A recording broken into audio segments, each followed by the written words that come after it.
Hey, what's up everyone? Sam here. Now, I've just got done with a workout and I was thinking about what were one of the biggest barriers that held me up when it came to losing weight, getting in shape. And I just figured, let's just dive straight on with the video and crack into this, because I think one of the hardest things to get nailed, or at least get bombarded with information online, is around calories, macronutrients, what you should eat, what you shouldn't eat. Talking of things you should eat, check out my new hat. Got a croissant on it and I love it. Okay, so first up is how many calories should you be eating? Now, I'm assuming if you're watching this, you're probably looking to lose weight. Now, I tried so many different formulas for this, and the absolute best one is Gregor Gallagher from Kino Body has it dialed, and it's 13 times your target body weight in pounds. Now, I appreciate it can be quite hard to figure out your target body weight.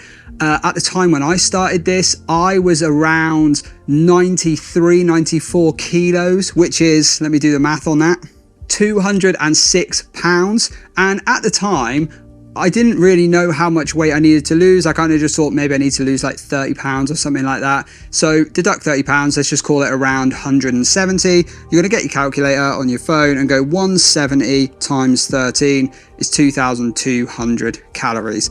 Now, in reality, when I started losing weight, I lost about 30 pounds and I kind of just looked like a smaller, slightly buffer version of myself. And I was like, I've still got like another 30 pounds to lose, haven't I? So I recalculated from there. Currently, my goal is to be around 160 pounds. So 160 times 13 is 2,080 calories. Now, this is quite slow fat loss. So you're probably going to lose maybe anywhere from half a pound, possibly up to a pound a week, depending on if you're just starting. If you have a lot of weight to lose, you can go more aggressive than this. You can go 12 times your target body weight in pounds, and you'll be losing anywhere from 1.5 to 2 pounds a week. But keep it simple. It really is that basic. You don't need all the fancy online calculators. Just lock it in and go with that. The next one that everybody seems to have an opinion on is protein. Now, protein is obviously massively important, especially when it comes to building muscle, and also it massively aids in your recovery. I found if I have a week where I don't hit my protein target and I'm hitting the gym hard, I really do not feel recovered. I don't feel like my muscles are being replenished with everything you need. And I don't know if the science makes sense on that, because I know carbohydrates play a huge part in also the recovery. But still, I found it personally from my experience to really help me. Now, there's so much out there about a gram per pound of body weight, or a gram, like 2.2 grams per kilo. For me, I'm happy if I get over 120, and I'm always aiming for 150, 160, which again is about in line with that gram per pound of body weight. But that is my I've had a perfect day scenario, you know? I'm not hitting that every day. If I'm getting over 120 grams though, I'm dead pleased, especially considering I'm trying to have meals with my family. I don't really like breakfast, so I tend to fast until the middle of the day. Yeah, I think for me, I'm happy with that and it seems to be working well. Next up is when to eat. Now, this has a huge impact on the success of your diet, but not for the reasons that you've probably read or watched 1,000 times through articles or videos. I don't know really. The science seems to be a bit up and down on the fasting thing. It used to be that people would do it for autophagy and all that stuff, but then there's been recent studies that have come out where it's been shown that actually it's got nothing to do with the fast. It's to do with the calorie deficit that creates the autophagy, the removal of bad cells. But nonetheless, forget about the sort of health benefits that could be a part of it and just focus on what makes the diet easy for you. Just referencing back to Kino Body again, Gregor Gallagher's been preaching this stuff for 15 years and it just still rings true today. I like intermittent fasting. So I know for him in particular, he just fasts for the first portion of the day and it feels fairly open-ended then. He's happy to just eat till whenever and go to sleep. For me, I've taken it a step further than that and I've seen even better results. I think especially if you're like, he's not, you know, he's a single dude versus like me being in a house with a family, snacks, kids, cakes, good stuff hanging around all the time. I really like, I fast for about 5 or 6 hours after I wake up. So I wake up most days between 6 and 6:30. So I'll usually have my first meal around midday, maybe a bit before. I think today I ate at 11:30 and I had a big yogurt bowl with some grapes and some granola. And The other one that's really helped me is I've cut off my eating at 8 p.m. Now the reason for that is because for a big portion of the week, we'll try and eat with the kids if we can. But there's a few nights where I work late, or maybe Megan goes to the gym or something, and we won't eat until after the kids are in bed. So we might eat at like 7 o'clock in the evening, 7:30. When it gets to 8 o'clock, nothing good happens. You know how people say like nothing good happens at a party past 2 a.m. It's like, it's all just risky, bad, dangerous stuff that happens.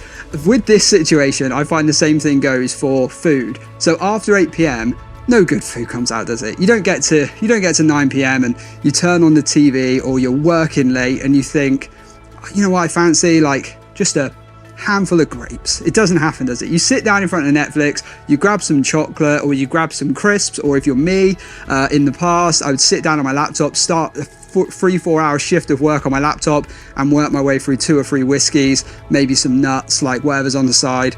And before you know it, you've taken control of your entire day and nailed your diet, and you just trashed it in the space of an hour, a totally pointless hour, where really you should have probably been doing something a bit more productive, like reading, and you've just eaten like 600-700 calories for absolutely no reason. So I like to do that. I like to time my calories where I have a nice meal around like midday, then I might even have another meal then at like 3 or 4 o'clock, and then maybe eat again at like 7 o'clock, or sometimes I'll just have like a meal in the, midday, my morning, and then I'll have a couple of snacks in the afternoon. Maybe I'll have a double scoop protein shake and like a little low calorie bag of crisps, and then I'll hit a big heavy protein dinner in the evening, So that's how I like to time it.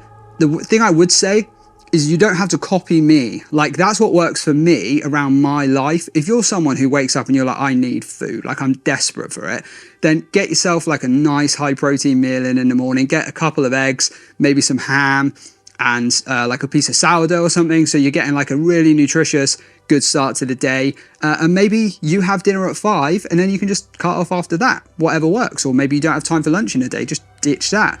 But what I like about ditching a meal or consolidating your eating to a time window is it's much easier to then eat the food you want. So if I am eating a couple of 1,000 calories a day, it's really easy for me to have a 500 calorie breakfast, 500 calories on maybe like a second meal or snacks in the day, and I've got 1,000 calories left for my dinner. There's not a lot you can't do with 1,000 calories. You can have a meat loaded pizza, you can have steak and chips, you can have like make some cool Nando's burgers at home, you can do whatever. And lastly, and I think this is something that people massively miss when they're starting out, calories and NEAT are king. You cannot outwork a bad diet. Now, you've probably heard that before. You absolutely cannot. When you consider the calories in a chocolate bar and you think how long it would take you to run that off, you'll never do it.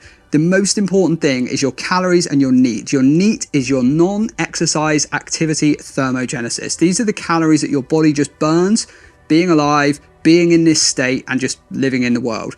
The majority of the calories you burn in a day, you would burn if you just laid in bed all day. Your basal metabolic rate, like for me, for example, is probably like 1,400 calories or something if I just laid around and did nothing. So actually, the most important thing is that you're just a little bit active. I'm kind of doing that right now. Look, I'm stood up. The last few videos I filmed, I've just been sat at my desk, and I was like, why am I sat at my desk? Like, I hate sitting down. I sit around all day on my laptop. I was like, let's stand up and shoot a video. I've also got a walking pad recently, which is under the desk. I'm obviously not walking right now because that would be annoying. The other thing is as well, is just getting out for little walks, staying active, keeping moving, raising that NEAT. It means you're also not fatiguing yourself by doing tons of cardio. So if you do loads of cardio, it makes you hungry. And I would say, like, from my experience, for every 100 calories of cardio I do, I feel like 300 or 400 calories hungry. So if I went on a treadmill and I ran for 20 minutes, I might burn 300 calories. Well, once I get off that treadmill, I'm telling you now, I could eat a 600-700 calorie meal. I'd be like hungry. Lifting weights doesn't really seem to do that, and walking, very light movement and exercise really doesn't seem to increase hunger as well. So I think that's a huge hack too. All right, so this is what's got me from 200 plus pounds all the way down to 160, the leanest I've ever been, and I am so close to getting summer ready. I've got a holiday in a couple of weeks, so I'm doing that last bit of work now. And yeah, this was a massive step shift for me, because I think it's so easy to look at so many videos, kind of just like you're watching me here now talk about my view on it and like what I've experienced. But a lot of people don't speak from experience. A lot of people just regurgitate crap they see on the internet, or they read some article and just believe it. This is not science based. This is something I found that works, and I am the proof. So I hope it helps you. If you have any questions, drop me a comment, go give me a follow on Instagram, subscribe on YouTube, all that good stuff, and I'll see you in the next one.